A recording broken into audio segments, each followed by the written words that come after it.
High, আজ আমার mini ভ্লগের day 83 আর সকাল সকাল এখন অফিস যাচ্ছি। যাওয়ার পথেই ফোন এসছে যে আজকে তনুর বার্থডে, রাত্রিবেলা এসে ওখানেই যেতে হবে। তাই আজকে ফেরার পথে চলে এসেছিলাম ওর জন্য একটা গিফট কিনতে। ছোট্ট মানুষ কী কিনবো। তারপর দোকানে কিউট কিউট এই ল্যাম্পগুলো দেখতে পেলাম। এত ভাল লাগছিল এই টেবিল ল্যাম্পগুলো, এটার মধ্যে থেকে ওই মিকি মাউসের টেবিল ল্যাম্পটাই নিয়েছি। আর এতদিন আমরা এসির সাথে খতরোকে খিলাড়ি খেলছিলাম, মানে এসি তো চালাতাম কিন্তু স্টেবিলাইজার লাগাইনি। ফাইনালি আজকে স্টেবিলাইজার লাগানো হয়েছে, বাড়িতে এসেই সেটা দেখতে পেলাম।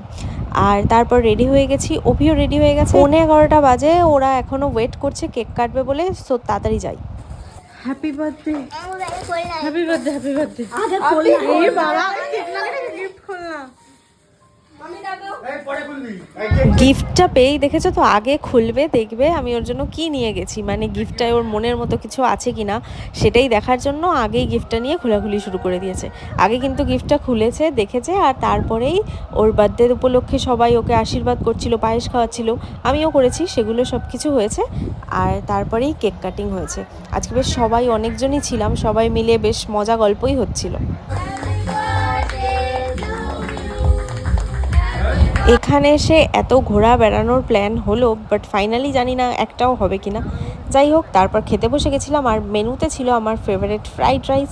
আর সবাই মিলে আমরা নিচে বসে একসাথে খাওয়া দাওয়া করেছি, যেহেতু অনেক রাতও হয়ে যাচ্ছিলো, বাড়ি যেতে হবে। আর এটা না সোনাদিদের অ্যাকোরিয়াম, কি সুন্দর সাজানো না মাছ দিয়ে। বাড়ি এসে আগে বেডশিটটা চেঞ্জ করছি, তার কারণ স্টেবিলাইজার লাগাতে এসেছিলো, তাই বিছনা তো ধুলো ধুলো হয়ে গেছে। তো এখন বেডশিটটা চেঞ্জ করি, তারপরেই শুতে পারবো। So tata.